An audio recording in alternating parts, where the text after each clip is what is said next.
project plan says, and I'm gonna ask Rebecca.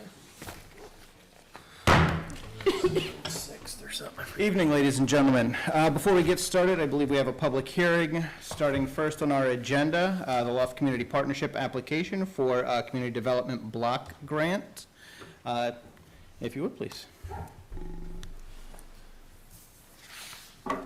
So it's a little backwards because we've already asked you all and everybody here for permission for a few things, and this is actually a thing we don't need to ask permission for, so to speak, from the council or from Millersville, but it's more to allow for everybody to ask questions about our grant application. We've already applied for the local shares grant in partnership with Millersville Borough. That was a $500,000 ask for that grant application for our building. This is the CDBG grant funds that we are asking for $200,000 from the CDBG block grant funds. So that will all be part of what you see here. The renovations and construction that will be occurring at 100 East Charlotte Street to outfit the building for the purposes of the Loft Community Partnership.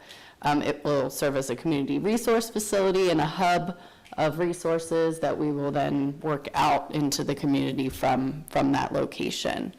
So we wanted to bring everybody together tonight and offer this opportunity to ask questions if you have them, and just get this on the docket for tonight. So if anybody has questions about our upcoming project, any of our grant applications, the total sum of the monies that we're looking to raise for our capital campaign, I can go over all of that. So anybody want to go ahead and ask any questions about the building?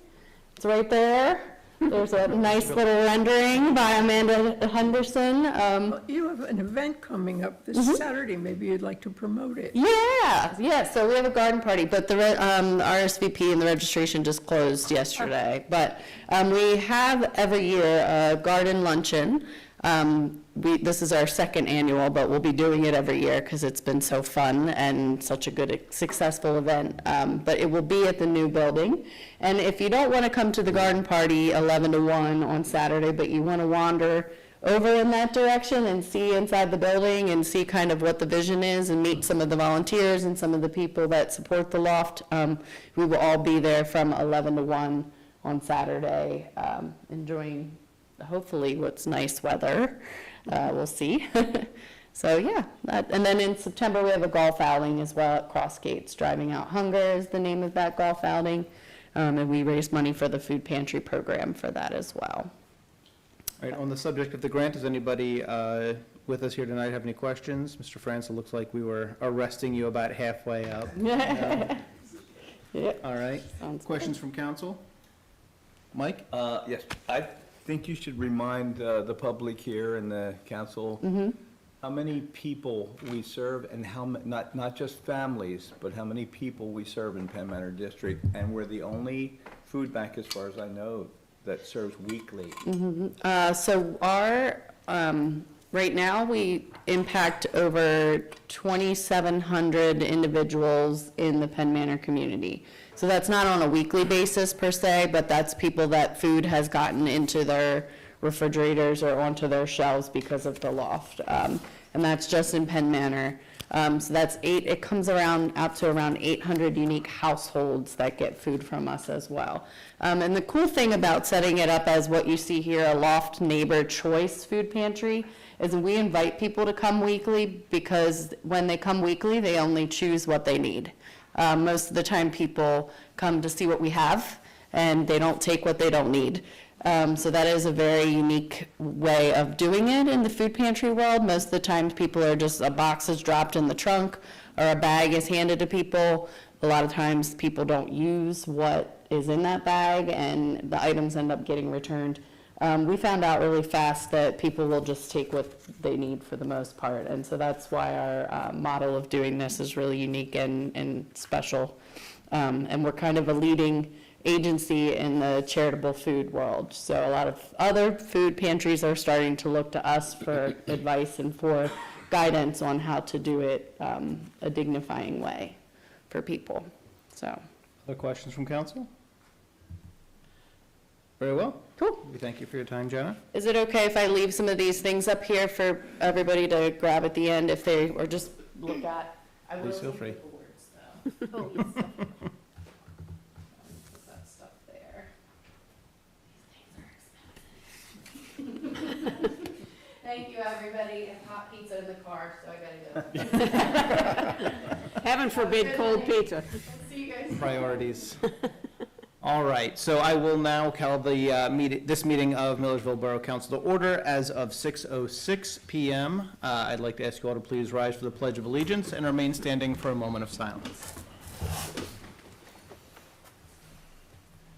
I pledge allegiance to the flag of the United States of America and to the republic for which it stands, one nation, under God, indivisible, with liberty and justice for all.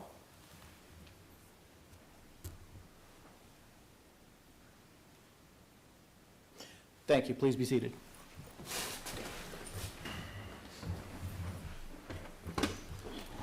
All right.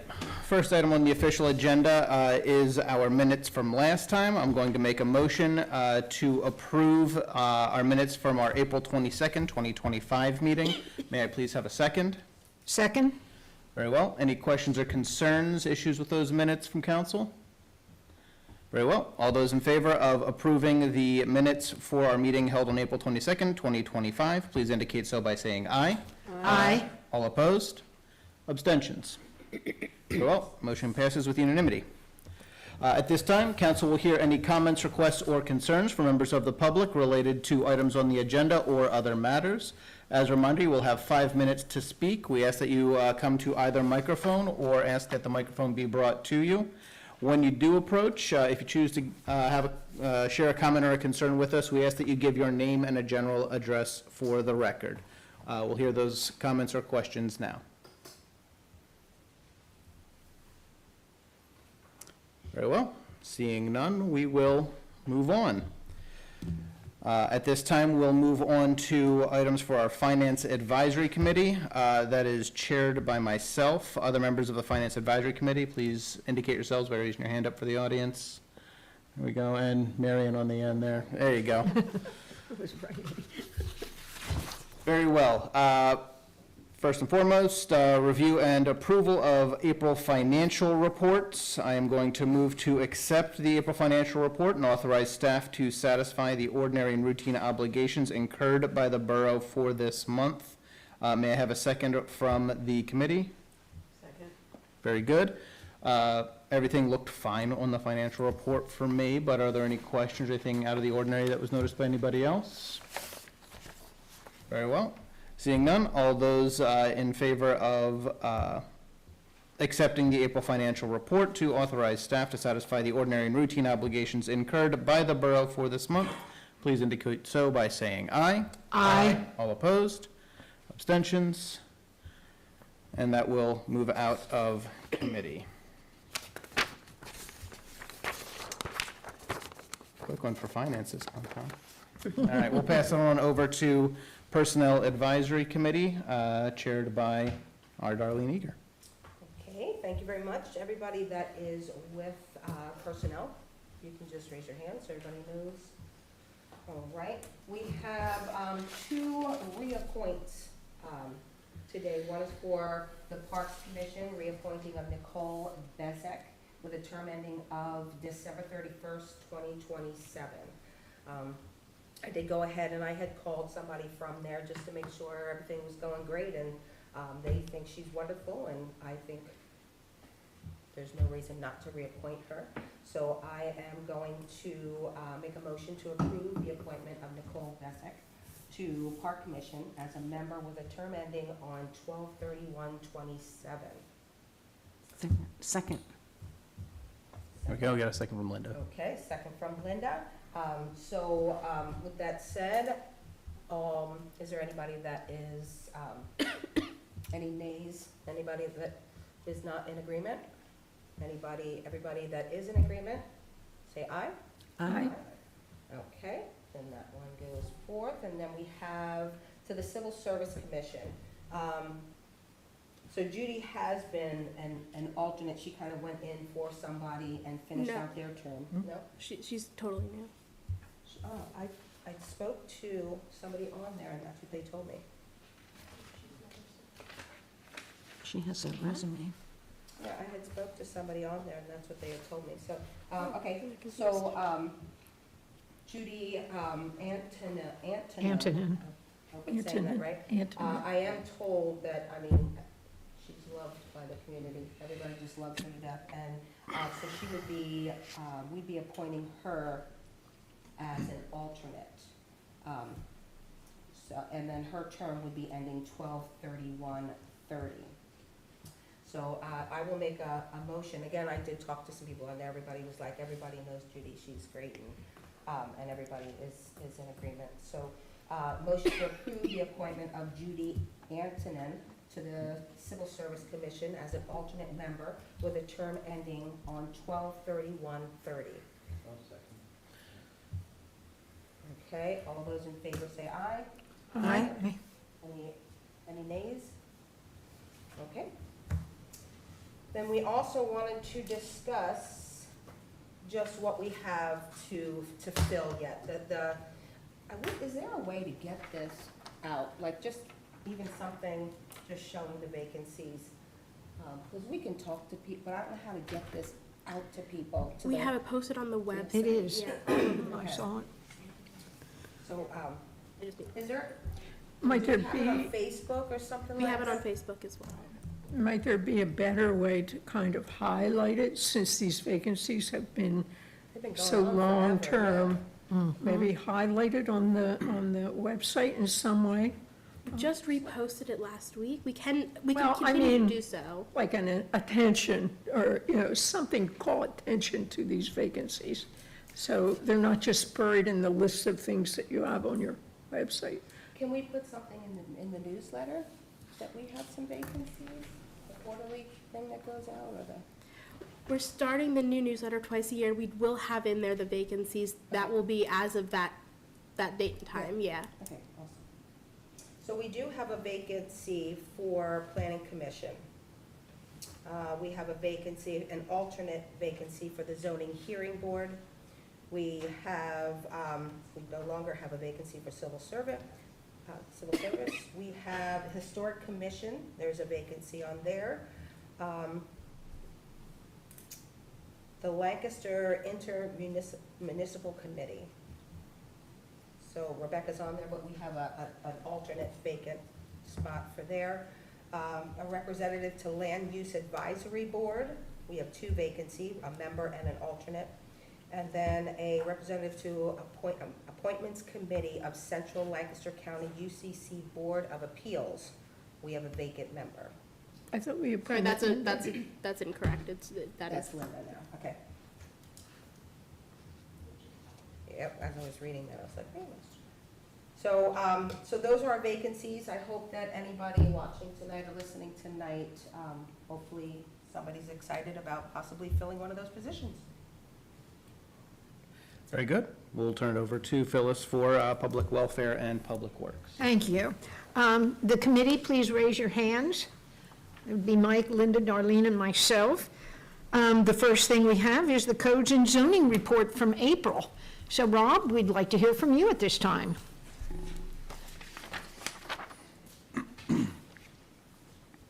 Thank you, council. So for, April, we had issued 12 permits, performed 18 inspections. We had 42 rental renewals and 54 inspections. In May, we had issued 15 permits so far, performed 5 inspections. We had 27 rental renewals and 9 inspections.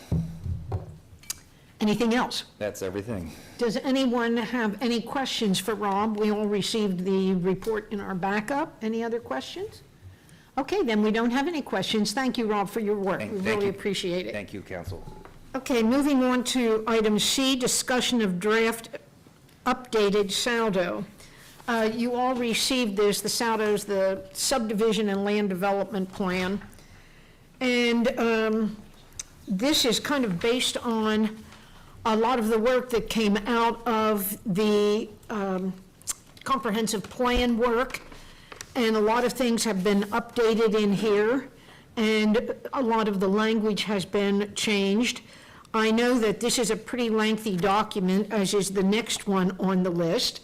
And so, Rebecca, what would you like to address with this particular document? Sure, yes, thank you. So, my first suggestion is going to be that we sort of talk about them together because they do kind of go Yeah, hand go in together. hand. And I we've been agree. working on them as a project in and of themselves. So, but for the first one, for the SALDO, so this is our subdivision and land development ordinance, has been in existence for many, many years with the borough. Really, the purpose of this ordinance is to regulate land development, traffic, divisions of property, and general safety and welfare of our residents. The work that we've been doing on this particular one has been really to do some additional clarity of different sections of it, as well as some clarity on procedures, especially around submission requirements. If someone is submitting a SALDO, a subdivision or land development plan, as well as some additional requirements around improvement and also in financial security.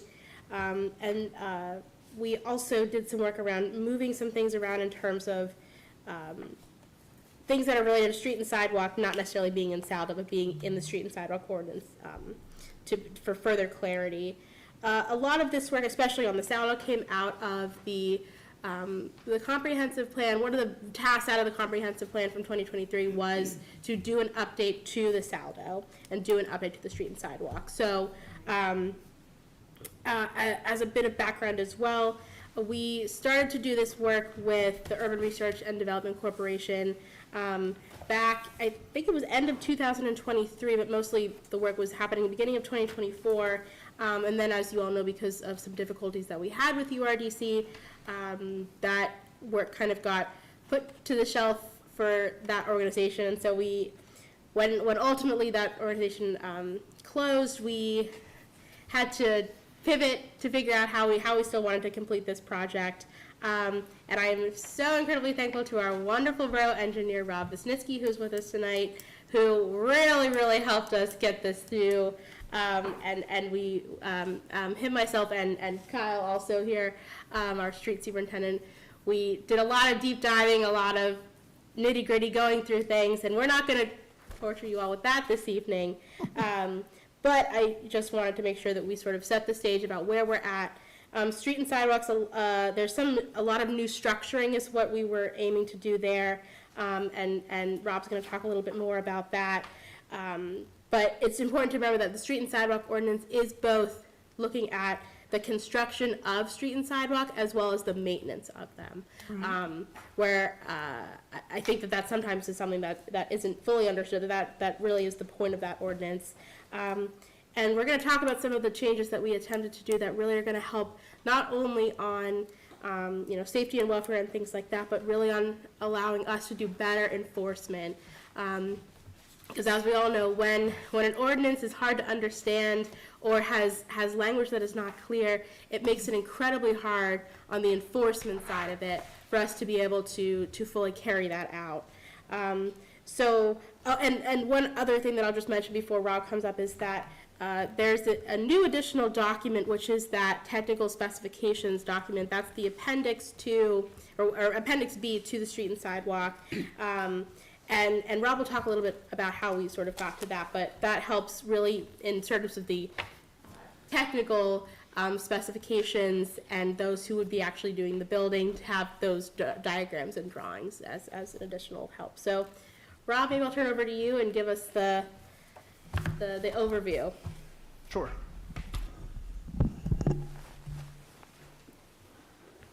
So as you mentioned, this is a pretty thick document, the two of them. What I thought would make sense is I'll give you an overview of the documents, but also the process for subdivision and land development for those who aren't familiar with that. So kind of looking at a high-level approach to this, and then we can drill into as much detail as you want. I tend to be very detailed, so I don't want to bore you for hours on going through page by page, but certainly can if you'd like to do that. But let me at least start with an overview. As Rebecca had mentioned, this ordinance governs subdivision and land development. You know, as Pennsylvania is a commonwealth, and as such, some of the requirements for development go down to the local government, which would be the people sitting in this room. You get to make decisions about how and when the borough develops over time. And the criteria for that is listed in the subdivision and land development ordinance. As borough council, preliminarily, that is the ordinance that you would deal with. The street and sidewalk ordinance is probably more for your road department. Most of the things in there would not get to borough council, similar to your stormwater ordinance. If it's a stormwater plan, they typically don't go to borough council. But anytime somebody is building something in the borough that meets the definition of a land development, which is any commercial building, or if it's 2 or more residential units, that would be considered a land development plan, be under this ordinance, or anytime somebody's changing a property line or subdividing a property, that would be a subdivision. So getting into that, you have an existing ordinance. Your ordinance is at least 20-some years old that you're using now. A lot of the things in it are out of date. Pennsylvania has a municipal planning code. And so although, you know, the borough gets to make certain decisions about planning, the municipal planning code was adopted by the state as a guideline that governs what municipalities can and can't do. The borough's ordinance is, I would say, out of sync with the rest of Lancaster County. So one of the goals with this update was to make your ordinance, I would say, more in line and flow similar to other ordinances of boroughs and townships in Lancaster County. And that's a lot of the changes that you see in red. The existing ordinance has a lot of things in paragraph form, which make it very hard to find things. And so, as you can imagine, there's over 1,000 municipalities in Pennsylvania, and so anybody doing land development each time you go to a new municipality, it's very difficult because you don't know what their ordinance is. So this will help, I think, make it more clear for people wanting to develop in the borough, because the way it's structured now, it will match just most of the other townships and boroughs in the community. So with that overview, what I thought would make sense is just to walk through maybe the table of contents. I'll explain to you how the ordinance is organized, and then we can talk about specific articles. Although there's a number of articles in the ordinance, there's only a handful of them that really would warrant more attention. The ordinance starts, as all the other ones, with just Article 1. You know, it gives an overview of why you have the ordinance. Article 2 is definitions. Most of the definitions in the ordinance are pretty similar to every other subdivision ordinance, but there are things in there, if you're ever curious about what a land development plan is, you can look in the definitions. It does do a good job of explaining a lot of those things. Article 3 is procedures.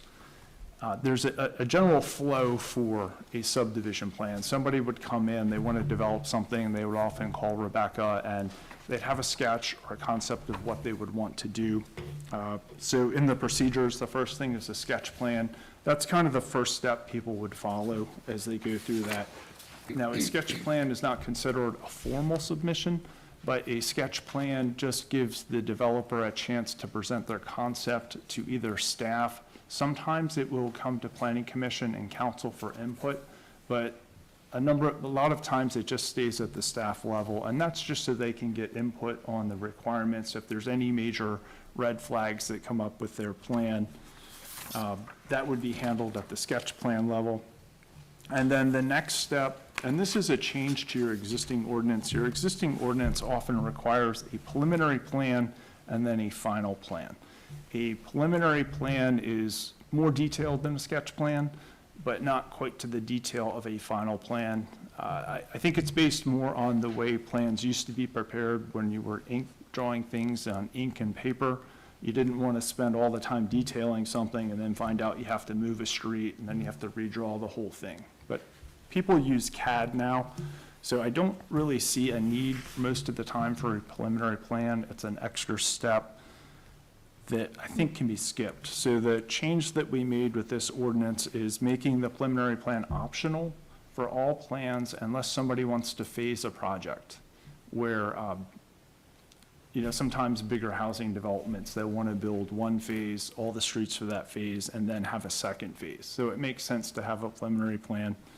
So I would say most of the projects that would come in the borough would go right to a final plan. But any questions on plan types? Yes, I have a question, please. Yes. Since we're not requiring a preliminary plan, if we have a development that is not going to be done in phases, then they're not required to submit this, and then they can just go to a final plan, or we have to accept their conceptual sketch, or what? How does that work exactly? That's a good question. Trying to think of a recent development. I mean, basically, the preliminary plan is optional. Most of the plans that we get that are preliminary plans are basically a final plan. So what happens, and what has happened in the past, is the plans come in, they have all the detail on it, because when you're preparing it the way people do now in CAD, you almost can't do preliminary information with plus or minus. So in essence, everybody now is already submitting a final plan, and you still have the same level of review, you still have the same level of comment. The borough is not losing anything by allowing people to go to a final plan. What has been happening is people get their preliminary plan approved, and then they come in the next month with a final plan and want final plan approval, and they're always in a hurry for, for construction, and it kind of makes the process more complicated, because the preliminary plan doesn't, or a final plan requires more information than what is typically on a preliminary plan. So they can go directly from a conceptual sketch to a final plan? Yes. Yeah, in essence, that's what's been happening for the last 10 years.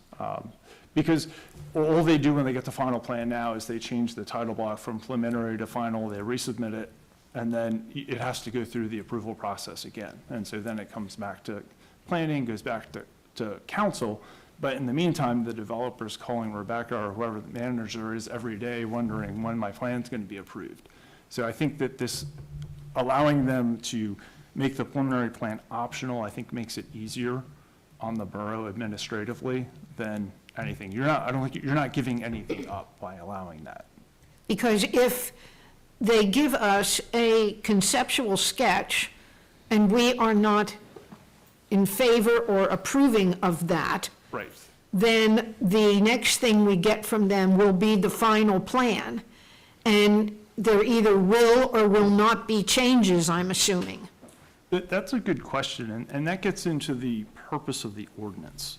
So your ordinance has two purposes. One, it allows you to control and add criteria for a development. The second thing is it also limits your control and the criteria that you can require a developer to do. So whatever is in your ordinance, you're allowed to ask them to change. So in order for them to get a plan to the point where you approve it, all the criteria in the ordinance has to be met. Or they get an exception, is that correct? Or they can ask for an exception, which we'd call modification or a waiver. That's correct. So if they come in with a sketch plan, a sketch plan does not obligate the borough in any way. So whatever they show on the sketch plan, there's no approval on the borough's behalf. Right. That is your chance to give them informal comments. If you don't like it, then when they come in with their final plan, if any part of their final plan violates your ordinance, you don't have to approve it. But you can only deny a plan based on the information that's in this ordinance. So if you look at our review letters, at the end of all of our comments, we will have a section number, and that's the section of the ordinance that is being violated by the plan. And so anytime that they're doing something that isn't according to your ordinance, they have to fix it. So that's how you would control a plan, if you will. So there are things that you're allowed to set, and there are things that you're not. Like you can require street trees, you can require street lights, you can dictate the width of a street, parking space size. There's a number of things in here, there's a lot of criteria, But you can't say, I don't like the color of your building, and things like that. So there are some things that you can ask for, and that as long as it's in this ordinance, you can require them to do it. My question would be, like, let's just put it in the sense of Garmin Builders over there at 741. Okay? So they're not coming in asking for an exception, they're asking to change the ordinance. So the, I just want to clarify, so that's a zoning ordinance, though. We're talking about everything after this process. So let's say in months from now, that the text amendment has been approved and changed, and then they've arrived at the saldo process. So this is all the text amendment stuff is pre-saldo, pre them even submitting a plan. Does that make sense? So what they're asking for is zoning changes. We're only talking about plan submission. Does that make sense? Yes, but they're going to be asking, since you brought up that particular piece of land, which is exactly what's running through my brain, they will come back to us with text amendments, wanting to change our ordinance. Wanting to change the zoning ordinance, not the saldo. They They can't change the saldo. There's no reason for them to ask to change the saldo. We're telling them, this is how you need to bill your development. The text amendment that they're talking about is they want to be able to do things that our zoning ordinance doesn't allow. Well, our zoning ordinance, I don't think allows what they want to do over there. Right, so that's why they're asking for text amendments to the zoning ordinance. But what we're only talking about is the saldo, so it's only when they've gotten to the point that they're essentially prepared to do everything that our zoning ordinance says. Now they're coming to us with a plan, they're submitting documents, they're submitting legal documents, they're submitting engineered drawings, they're submitting all of those things. So this ordinance is only talking about when they get to the point of a plan. Garmin hasn't even touched this ordinance yet because they haven't even gotten to this step. So this would be, if we're talking about the Garmin project specifically, this would be what's happening after they've gone through the text amendment process. Does that make sense? Yeah, to a point. You have to think of the zoning ordinance and the saldo as Right. two completely separate They're ordinances. two different things, Yeah, we're Don't they talking, both go off of the comprehensive plan somewhat? to a point. So. I mean, the comprehensive plan were recommendations. The reason why we're talking about this in relation to the comprehensive plan was because there was a recommendation out of the comprehensive plan that said it would be a good idea for the borough to look at our saldo and make some updates to really reflect 20 years of Yeah, change. I get all that, I get that. So yes, the point of the saldo is to carry out what's in the comprehensive plan, but, and correct me if I'm wrong, Robert, more in the sense of the procedure and the way things are done and the way that we're ensuring that health and safety is kept up, that we're making sure the developments that come into the borough are controlled in the right way. right. Yeah, your zoning ordinance is things like lot sizes, density, height of buildings. Those are all governed by your zoning ordinance. Where the building can be in relationship to the lot, the property lines, right-of-way lines. That's all set in your zoning ordinance, which goes to your zoning hearing board. So if a developer wants to change or has something that they want to do that doesn't conform with your zoning ordinance, they would either need a variance, which can be difficult to get, or they could go the route Garmin is, that they're asking you to just amend your ordinance.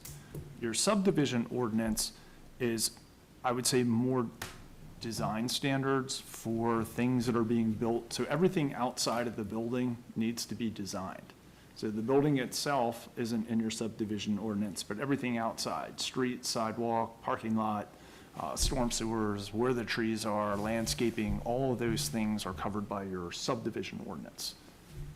And so that's the level of detail that we're talking about with this ordinance. And So then really what we're doing with this material that we received and all the stuff in red, which is a lot, is clarifying the plan that we had before that was outdated and making it more user-friendly, shall we say, and more easy to understand. Yes, and it's also adding more criteria. More right, So that you okay. get more consistency. An example is your old ordinance did not have traffic studies in it. So all the developments that have come in, some people submitted traffic studies, but they weren't required to do it. We couldn't require them technically to do that. And there were a couple developments where it would have been very nice to be able to have them do a traffic study, but we couldn't, because it wasn't in the ordinance. So you'll notice there's a section in here for studies, traffic studies, now in the ordinance. So there are a number of things like that, as I've been reviewing plans over the years, there have been things that were lacking that I would have liked to comment on that weren't in the ordinance, and it made it a little more difficult, but now a lot of those things are in the ordinance. So Okay, it's that really sounds- bringing it up and making it easier, somewhat easier for me to review it so that we can get more consistency. I mean, that sounds pretty good, and I know you've spent a lot of time on this. I'm going to assume, although assumption is the mother of screw-ups, that this now is updated to a point that will cover the borough for almost any incident of saldo issues. So the weird thing about ordinances is you never can cover every situation. But there Right. is, I'm a lot more comfortable with this ordinance. I've been reviewing plans for 30 years in multiple municipalities. And so there are a lot of things in here that, as the engineer, it gives me more ability to comment on things that I think should be fixed, to make it so that, a plan is almost like an instruction manual for how to build the site. So if there's details that are missing, then it causes issues with the contractors, and it just causes issues all around. So this gives us more of an ability to look at a plan and tell people, you need to add more detail to this. So it's easier to understand for everybody. If it's on the plan, everybody knows what's expected, and there's no question about it. If there's an issue in construction, you can point to the plan and say, yeah, here's what you need to do. And this saldo addresses that Yes. and makes it a requirement. Yes. And it adds a number of other things that were kind of mentioned in the old ordinance. The old ordinance did talk a little bit about streetlights, landscaping, street trees. Those are all things that tend to come up, and, a lot of the detail gets worked out at the planning commission level. So your planning commission really digs into the details on the plan. I think when they come to council, you get a recommendation from planning. And there are a couple of, if they're asking for modifications or changes to the ordinance, those are things that you would look at. But there is a lot more detail in things that have come up at planning commission meetings. We've also added that to the ordinance so that it would just be easier all around on the borough. To answer those questions, yeah. Answer those questions. And if I may too, I think one of the really great things about the update that we've worked on here is that we also added a lot in terms of the procedure, which is really helpful for us when we receive these plans to be able to go back to them and say, you missed step 1, you missed step 5, whereas we didn't necessarily have that level of detail before, so it made it harder for us on the administrative side to be able to prepare council for whatever it is that's coming forward. So the level of detail, the level of process is a lot more now, a lot more for us, just like on the design side, a lot more for our engineer to go back to and say, you missed this. We can also then on the admin side go back and say, you didn't submit X, or you missed this, or you forgot step 3, a lot more for us to be able to go That's back on what that we doesn't need. exist now. Okay, thank you, Rebecca. And Kyle, I don't want to put you on the spot, but I know you were working on this as well. As head of streets department, how do you feel about this? Everything that, the saldo doesn't apply to me completely. It's more the street and sidewalks.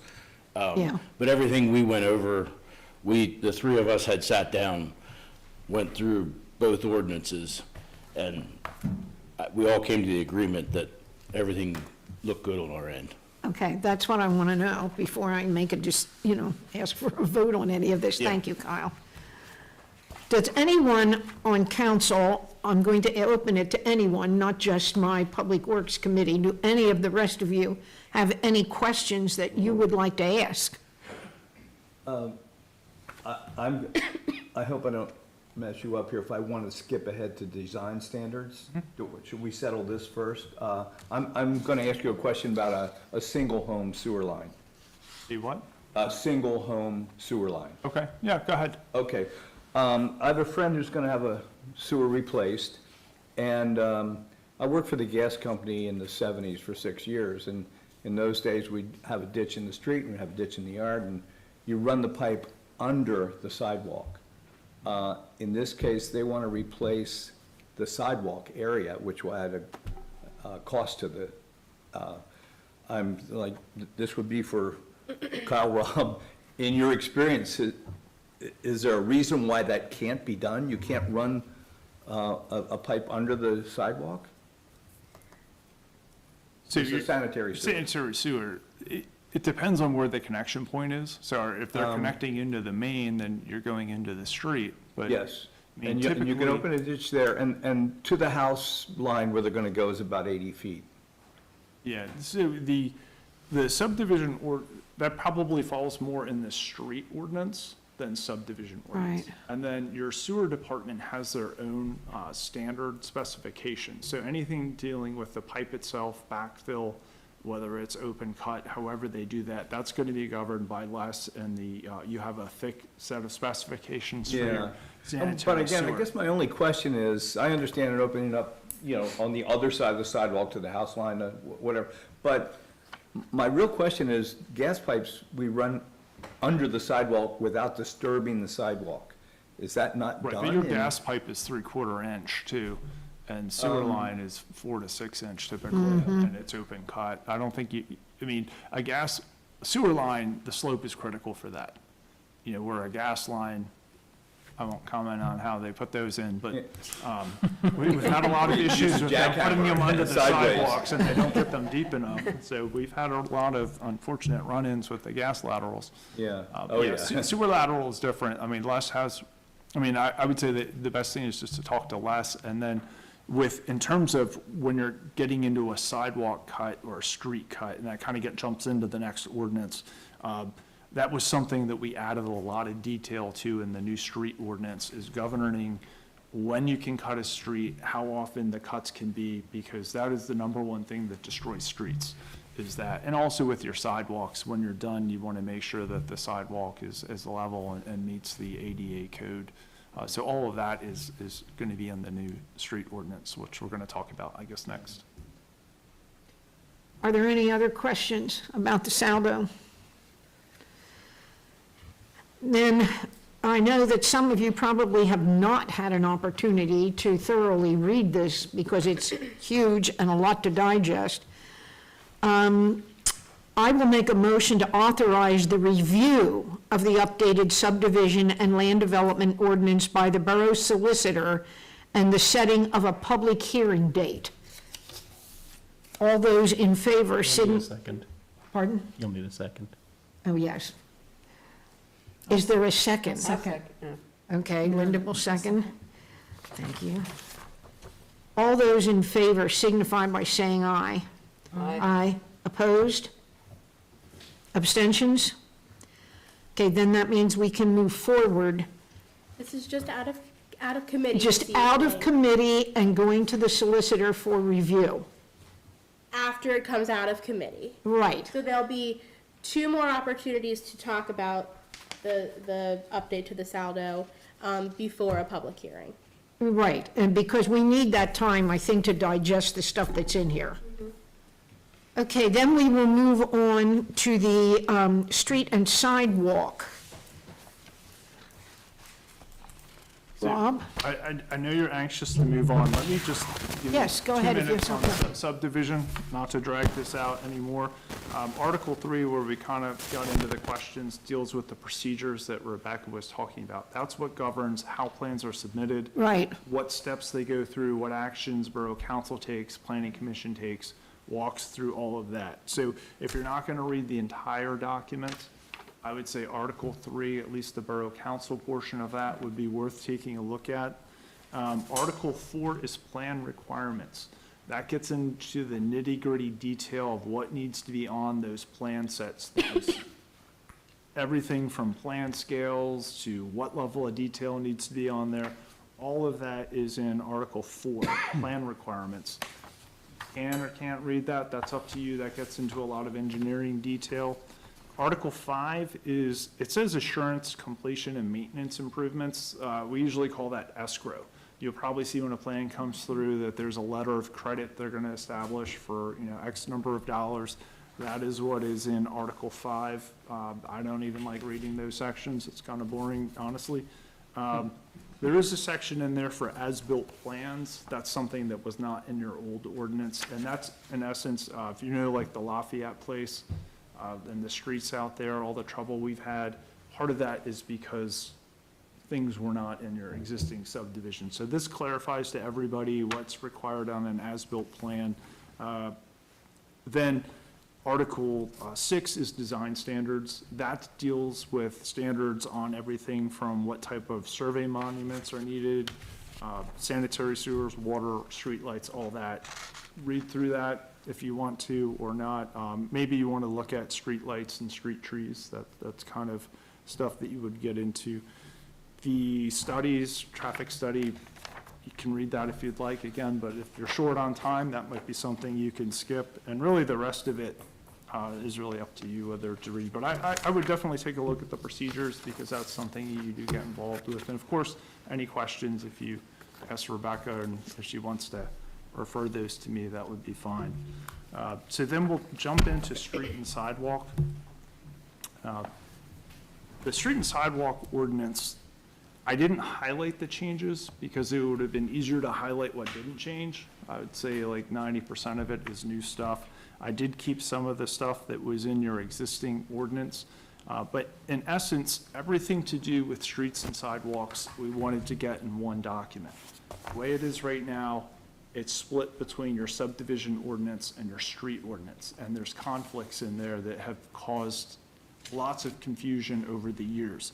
So one of the things we're trying to do is make it more readable and easier for people to do that. So the first part of that, again, there's a definition section. So if you are struggling with what a term is, there probably is a definition for it that makes sense. So you could read through the definitions.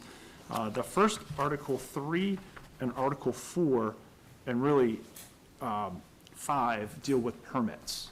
So there's different types of permits. If you're working in a street, you need a street opening permit.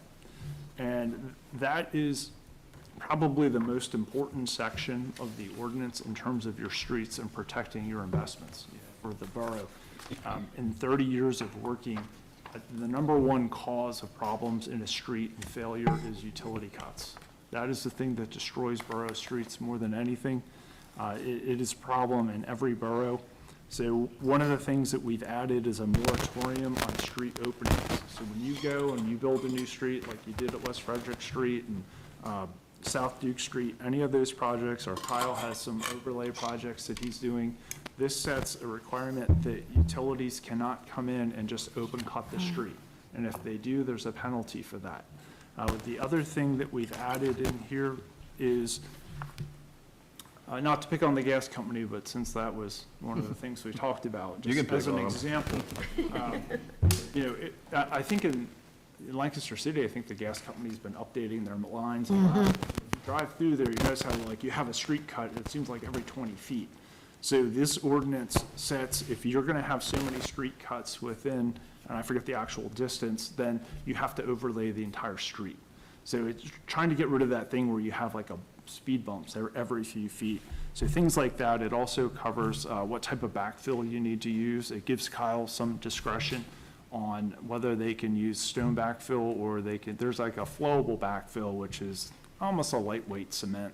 That the advantage of it is if you don't compact stone, then you get your street patch settles and you get a bump in the street. So trying to help prevent some of those things. It also clarifies when you need a permit. It talks about any kind of emergency contacts, all the things that it walks somebody through what you need to do to get a permit. Lots of detail in here on the street openings. That's probably, I think that's one of the more important things to have. The things that we've added in there should help protect your streets. Add added a section for street and driveway permits. I would say, in talking with Kyle, and I kind of thought this, you really don't get a lot of new driveways in the borough. But if you do get a new driveway, it just governs things like what site distance you need. You need a permit for your driveway. It also, we added a breakdown of driveways. So we're separating a residential driveway from a commercial driveway. Big difference between a Sheets driveway and a single-family residential driveway. And so those are governed differently in the ordinance in terms of what type of permit you need and the details of the permit. There is a permit for sidewalk and curb. Your old ordinance had a requirement for the permit, but you really had to read it in detail to figure out that you needed a permit. And so the new ordinance clarifies that. There's procedures for curb and sidewalk. Also adds that you have to meet the current ADA standards as set forth in PennDOT. PennDOT has design details for everything. So this ordinance references those details. Article 6, right-of-way management permits, that is, I think that's the one we added. Yeah. That was prepared, I forget who prepared that, but yeah. Yes. I don't know as much about that one. I didn't prepare that section. I just added it to the street ordinance. That we had worked on, council had approved us to, this was back before I even started at the borough, to work in conjunction with the other members of the Lancashire Intermunicipal Committee to come, basically to go in together on developing an ordinance that would work for all of us, that would address the issues of fiber companies coming into the borough, ripping up our streets, and not having to do anything about that. So that section of the ordinance, instead of us trying to attempt to do two different ordinances of doing that one separately and then making this change, that procedurally didn't make sense. So we took the contents of that ordinance and added that in here to make it easier. But this does add a lot of additional protection on the borough when these new fiber companies are coming in and doing work, that they need to be restoring our streets properly, and ensuring that any work that they do in the right-of-way is restored to the highest level. So that's where that part that came from. All right, so then there's a section for general permit requirements. So all the permits, it has different standards that are required for every permit needs to meet. Then we get into design standards. So the subdivision ordinance had design standards, and in that ordinance, anything relating to a curb, sidewalk, or street refers to this ordinance. So that way, all the standards are in one ordinance, and so we have design standards for curb and sidewalk, and then there's design standards for streets and driveways. That gets into detail on how you need to build them, what slopes, all of those things that are needed. It also references, PennDOT provides design standards for everything related to streets and driveways. So anything that's not covered in this ordinance would be covered by what is in PennDOT's ordinance. And PennDOT has technical specifications for everything. So the ordinance basically says anything that, if it's not in here, but it's in PennDOT's design standards and technical specifications, you have to follow PennDOT. It does make it a little bit easier in terms of working with contractors and regulating them. Then the last section of it gets into maintenance of curbs and sidewalks, talking about keeping them, for example, I know a lot of times bushes have a tendency to grow out into the sidewalk, trees grow over the sidewalk, into the streets. So those type of things are covered in here in terms of trimming them back and what clearances that you would need. Added a section for street dedication.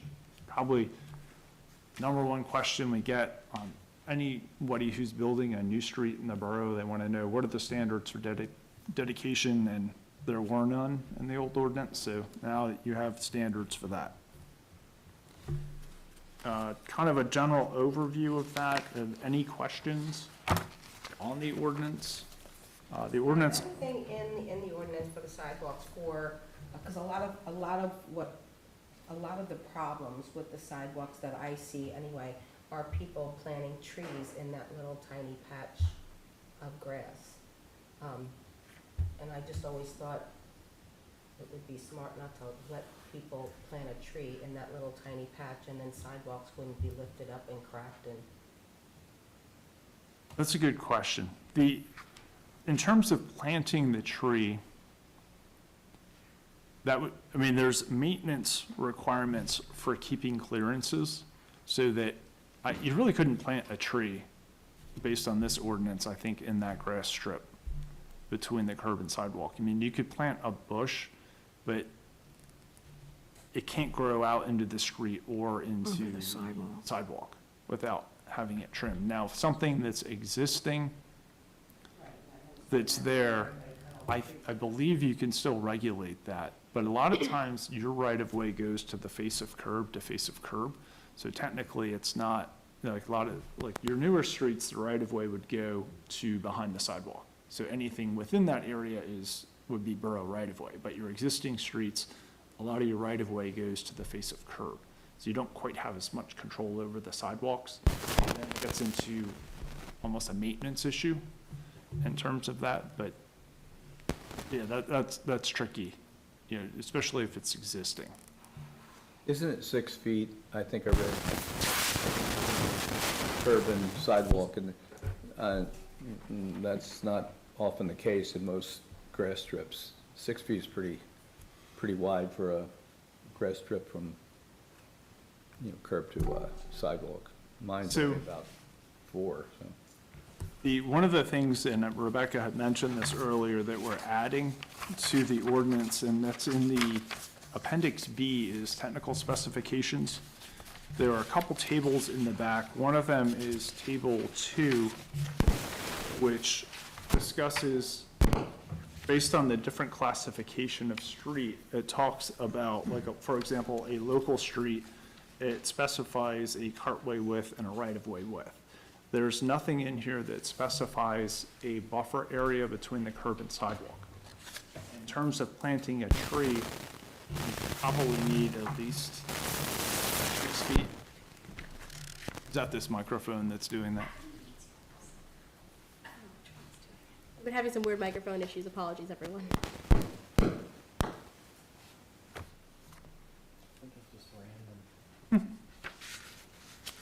I'll just sit here for a couple minutes. Okay. So that's not a requirement. I know some of your streets have that and some do not. But typically, you don't want to plant, if you do plant trees in there, it usually causes an issue. The tree roots typically spread out almost to the width of the canopy. And so it is tough for a tree to make it if it only has that 6 square feet. And if it only has 3 feet, that makes it very difficult.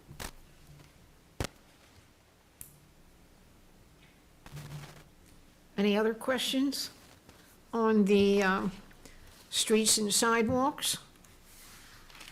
And again, I think all of us have some reading to do on this, if we haven't already. But out of committee, I'm going to make a motion to authorize the review of the updated street and sidewalk ordinance by the borough solicitor and the setting of a public hearing date. Do I have a second? Second. It's been moved in second. All those in favor signify by saying aye. Aye. Opposed? Abstentions? Then the motion carries out of committee. Can I just say one thing? Can I just say one thing? Oh, yes, yes. I want to say thank you for this, because this is significant. These are two ordinances that we look at often, daily, sometimes it feels like, especially for the changes for street and sidewalk. It's hard to even put into words. Kyle, I won't ask you to I won't put you on the spot, but Kyle, I do certainly feel very strongly about these, because the changes that we're proposing, especially for street and sidewalk, really will substantially help us protect the borough in so many ways that we can't right now, and allow us to do enforcement in a way that we just don't have an ordinance to back us up. So this really is huge in terms of protecting the borough when we know that infrastructure not only in Lancaster County, but in the country right now, is failing. And this allows us really to try to preserve our streets and our sidewalks as best as we possibly can, because as we all know, it's incredibly expensive right now. We're getting ready for summer paving, which is going to be huge, and costly, because that's just how it is. So for us to be able to protect those assets that the borough has is just a big deal for us. So please do take a look at these, because they really are very important in terms of how we maintain the borough. Thank you, Rebecca. And the last item under public welfare is discussion of requests for handicap parking spots on borough streets. And I'll just turn that right back to Rebecca. Oh, sure, absolutely. So this is a discussion item that I wanted to bring forward to the Public Works Committee, because we've gotten some additional questions and requests. And what I'm looking for really this evening is a little bit of direction from council on where you all want to field some of these types of requests that we get.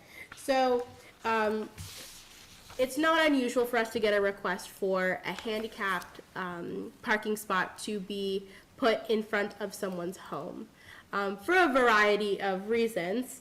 But generally, of course, in wanting to adhere to the ADA standards, we certainly want to be as accommodating as possible, particularly for those who do not have an off-street option. I think that's really the key. For those who have off-street options like driveways and things like that, obviously, if you have those, you should be using them. But it's really those requests that come in for folks who don't have an off-street option, but have either a distance that it is for them to get to a handicap spot, or an inability to walk far enough to get to it. And we've just generally seen an increase in these requests. And so what I provided for you all in the backup was a couple of different samples from different boroughs and townships around us that handle these issues in different ways. Some prefer to go more of the route of doing a formal application. Others have things laid out in an ordinance. But just to give you an example, we have a specific request in front of us right now for Normal Avenue.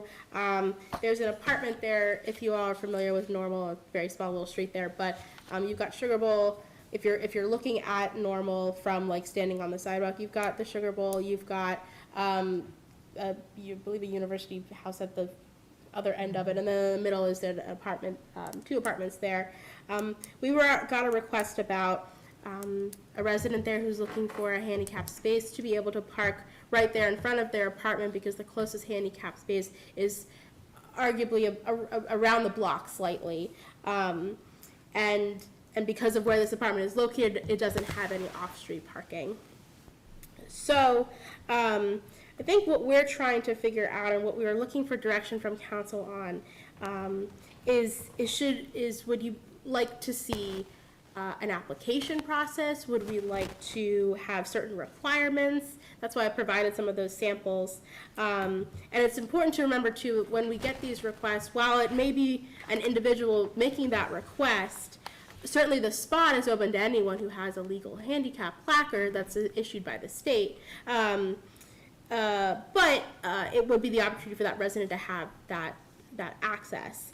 And of course, on the legal side of it too, like I said, there isn't a requirement for us to try to accommodate when there is off-street. If there's an off-street option, generally the law says that we can turn down that request for an accommodation. But when there isn't that off-street option, that's where I think is sort of the gray area of how should we be handling those requests. So that's why I kind of wanted to bring it to council and offer you some of those handouts about what other folks do. And really what it comes down to as well is that for the way that our ordinance is written, we have that section that is the special purpose parking zones.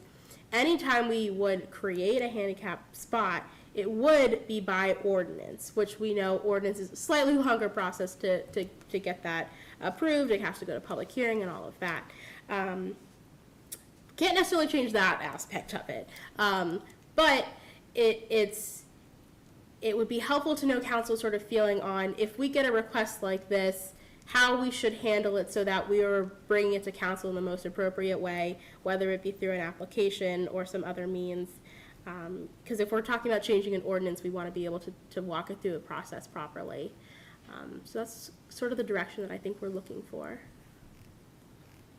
I don't have a problem with us having an application, because then I think we get all the basic information that we really need to know about whether the person is really handicapped or not, and, you know, that type of thing. And then we have a record of who has requested a handicap space, and then I guess following that, we would make an amendment into the ordinance. Is that correct? Committee, what do you think? My just things that are popping into my head is just what if, so we have this place and they want a handicap, but then this guy moves out, so there's no longer a handicap Right. person there, but Yeah. there's somebody that comes Right. over here and they move over here, they want a handicap spot, but then 2 years later, then they move away. Like, How do we control how do that? we control having handicap spots all over the? Right. Yeah, good point. When I was doing some research into this, some other municipalities that have an application say that the application has to be renewed on a certain number of years, a year, 2 years, 3 years, so to avoid that okay. particular issue. Okay, so, Especially because it isn't necessarily, because it's tied to an individual, but it's not because anybody can park there. So that was one way that they sort of helped get around that particular problem, was having a renewal period. I could go back and forth on it because on the logistical side, it's like, oh, another thing we have to keep track of, but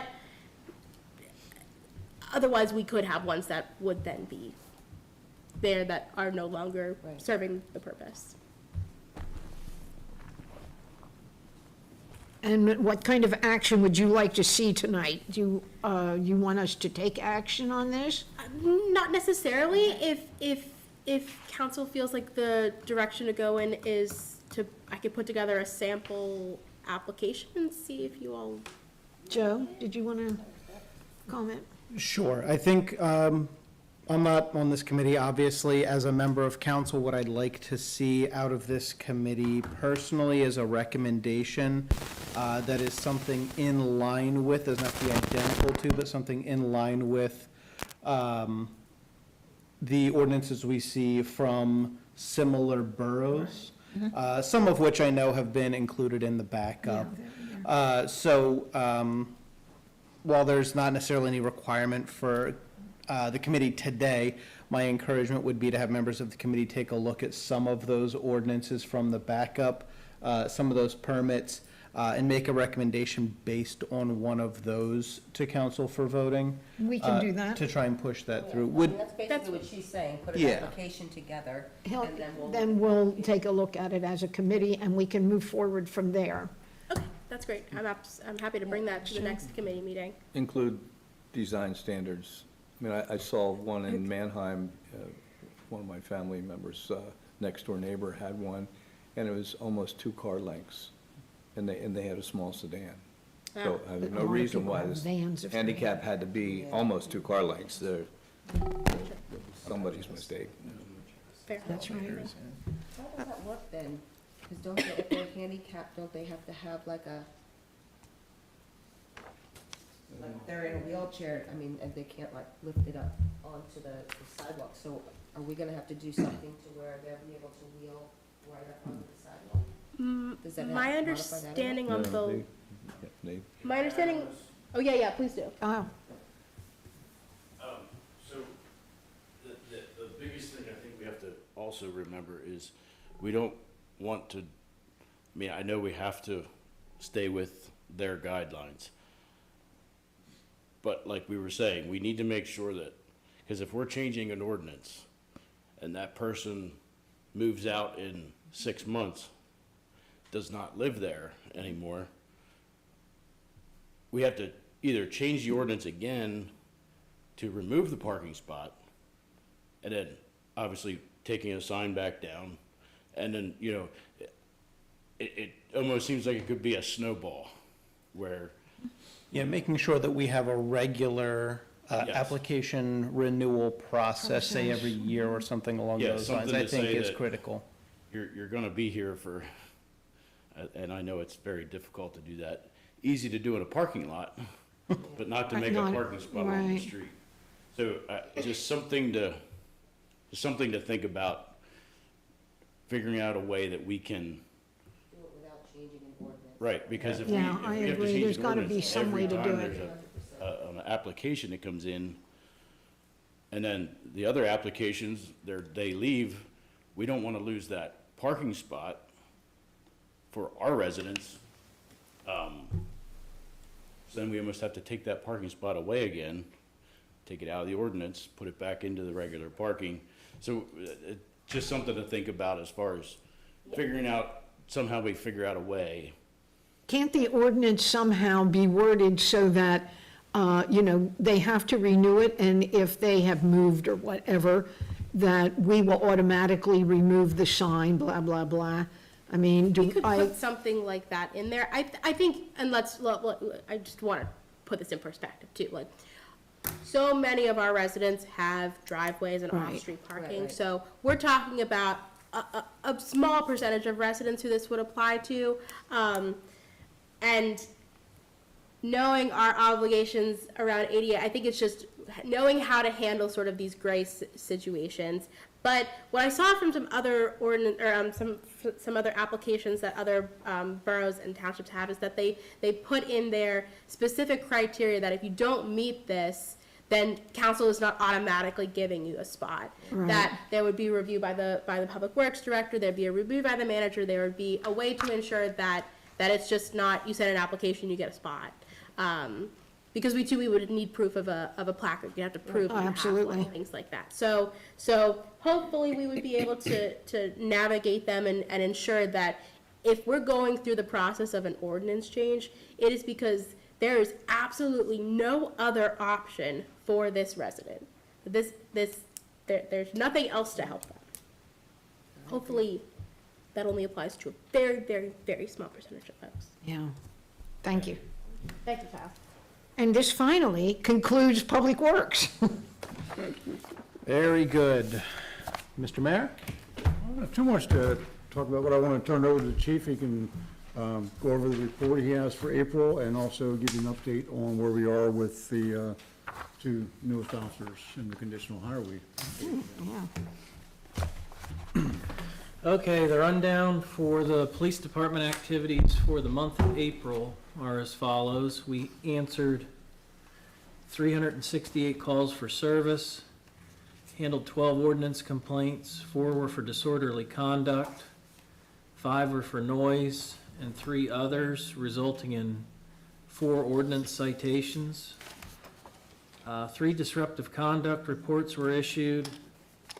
We handled 12 criminal arrests for the month, 7 were adult, 5 were juvenile. Part 1 offenses for the month, we had 7 and cleared all 7 for 100%.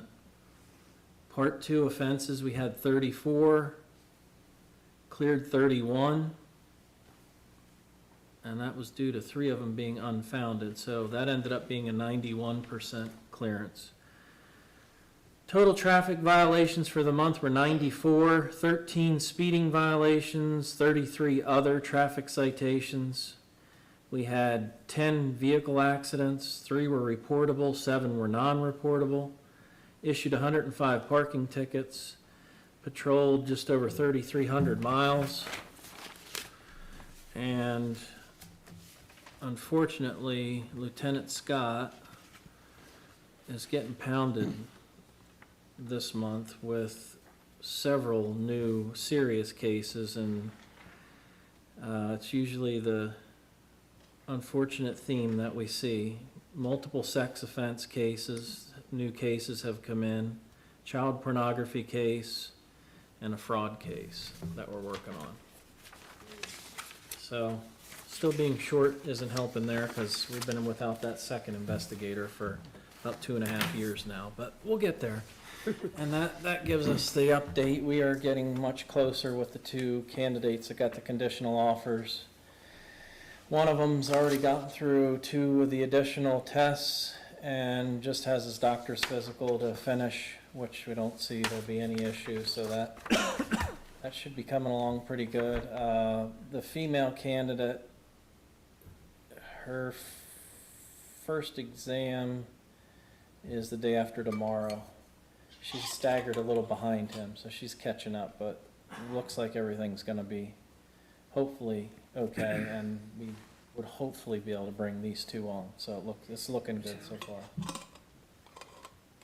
And we're still looking for that third one. It was approved back in January, so we're hoping to get there. So, All right. Very good. Thank you, Mr. Mayor. Rebecca? Yes, try to make it quick.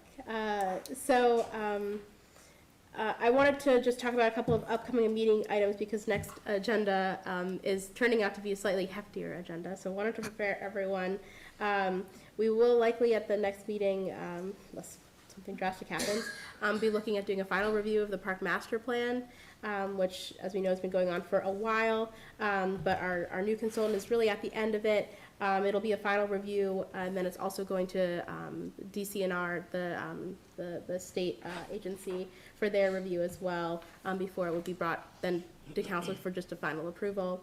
But in that same night, we'd be looking for a resolution related to applying for another grant to do that work.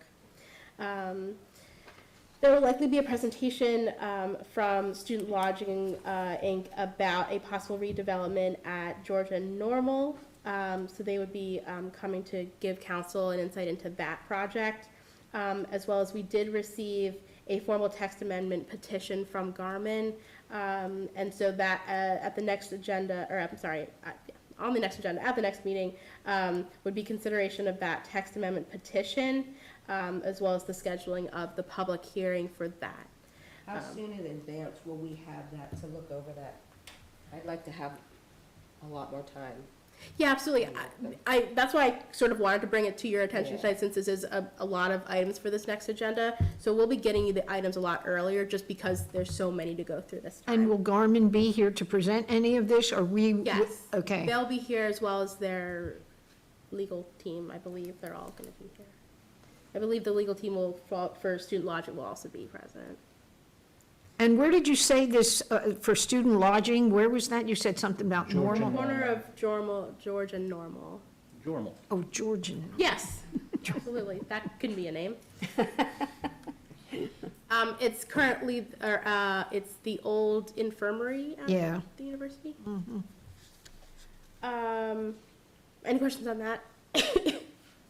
Large agenda for next meeting.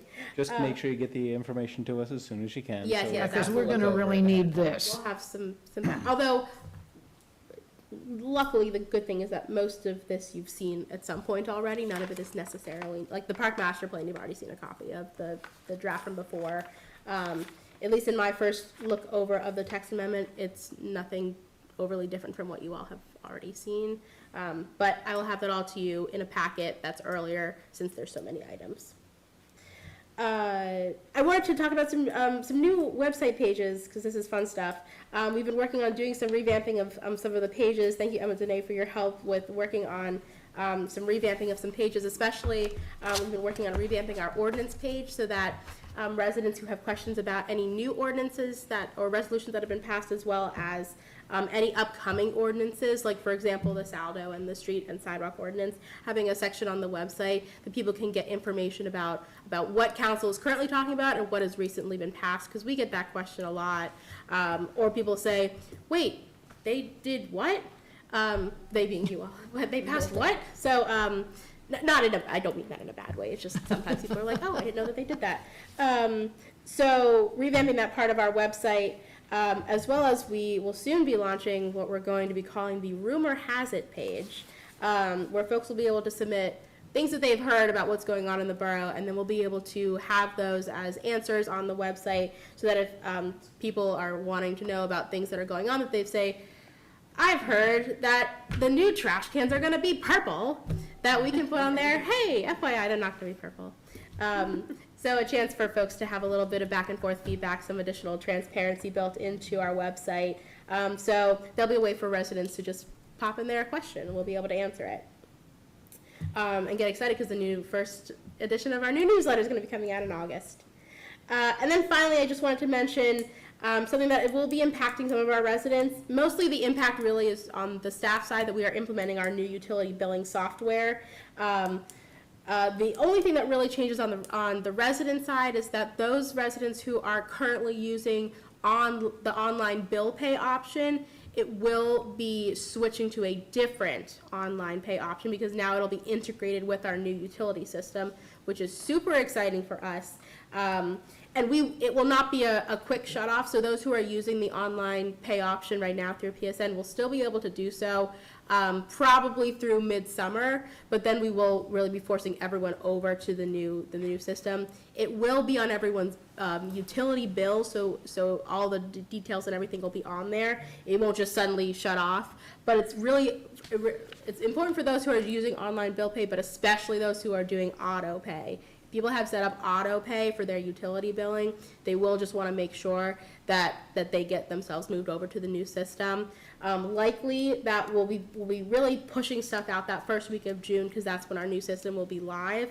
And then as everyone gets their first bill of their cycle, they'll see all that information in there. So exciting changes for us. Hopefully should not have too much of an impact on our residents, but we're excited for the efficiencies that it will create. Excellent, and thank you. Nothing for my report, but a thing that I did forget to mention at the top of our agenda here is, this is one of those times where council will be adjourning to executive session here. We still have another public comment, but just to give you a heads up, we will adjourn into executive session. I don't expect us to take any votes or take any further action afterwards. You are welcome to come back into council chamber after executive session to watch us adjourn if you'd like. But I don't expect that there will be any actions following executive. Now, with that being said, we do have one last session for council to hear any comments, requests, questions, or concerns from members of the public about items that were on the agenda or other matters. As before, you will have 5 minutes to speak. We ask that you come to the microphones or have one of the microphones brought to you. And just give your name and a general address for the record. So would anybody like to speak with council at this time? Council, 8 Roads, Wallbank Road.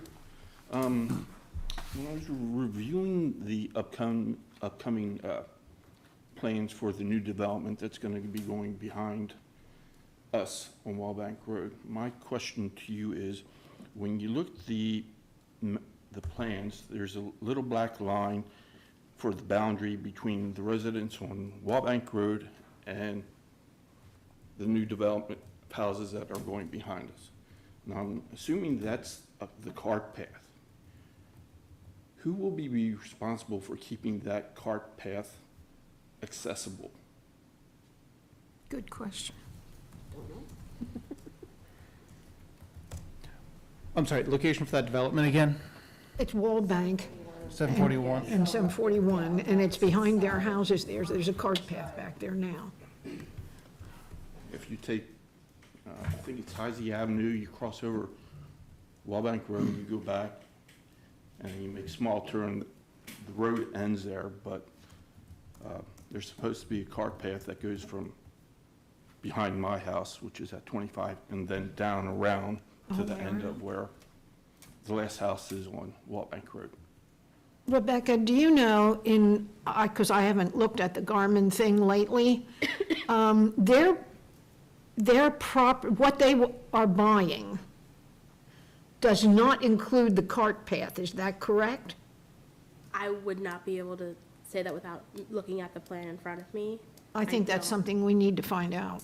Yeah, we'll circle back with you then, David. Yeah. We don't have an answer for you right here. I off the top of our understand head. that. I Yeah. wasn't sure if I need to go here or the zoning commission or whatever, but that's why I posed the question now, because depending on who's going to be responsible for keeping that cartway open, that might fall back on and affect the other residents on Wallbank Road. Who does it now? Excuse me. Go ahead. Who does it now? Who takes care of it? Nobody does, because, well, I take care of the area that's behind my house to the field. Right. You go down there, everything's just overgrown, and there's houses, trees, so. So some people take care of it and some people Well, don't. Yeah. Okay, it's a Okay. reasonable Good to know. I concern. We'll might get have you to an walk. answer, Dave. Okay, that'll be fine. Thank you. Appreciate it. Thank you.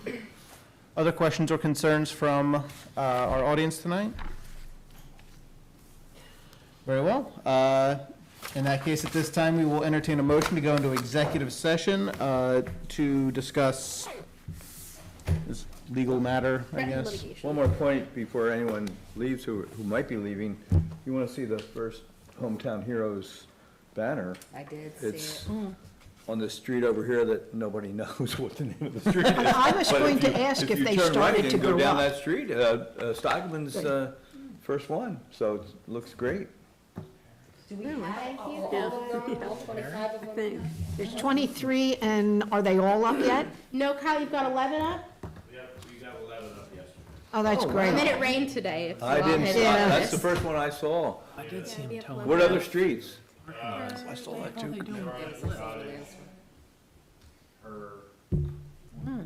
Different places around, so that's good. I can't wait to get Yeah, up. yeah, Yeah, I'll go take a take a look, look. yeah. Yeah, I saw the one on Landis. The ones I have left are on Manor Avenue and George. Okay. All right. Super glad to hear it. We're coming up on 90 minutes, though, so I'm going to get this motion to get into executive session on. So can I have a second, please? Second. Okay. Whoa, okay. I'm going to give it to Darlene, because I was looking that direction. At what time? Oh, yes, as of 7:27 PM.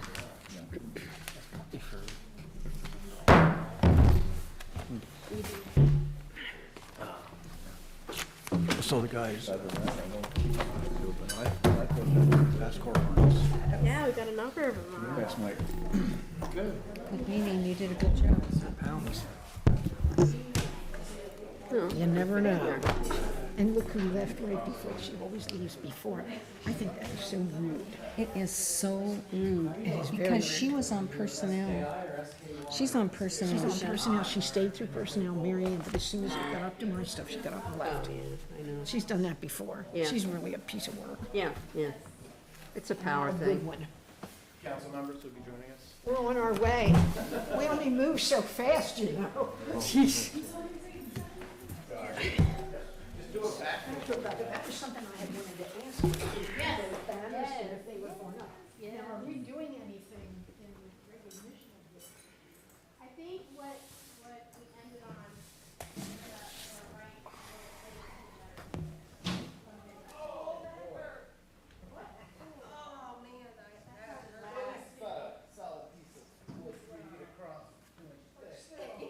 I'm coming. Oh, you're good, no. I just don't wanna close the door until you're in here. Well, I just picked up my paperwork here. No, you're good. Did you feel like having to walk back to get it? Yes, no, understandable, 100%. All good, all good.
Boy, that's gonna be a mess. Emma? Left? Emma? They didn't want to stay? They won't want to stay next month either. It's going to be that long. That's going to be a long one. I will now entertain a motion to adjourn. Don't even have to sit down for that one, good. You adjourned us before the, I absolutely did not. We have to have a motion That's to a Darlene, I will adjourn. second Darlene's motion. All right. All those in favor, please indicate so by saying aye. Aye. All opposed, abstentions? We stand adjourned as of 7:47 PM.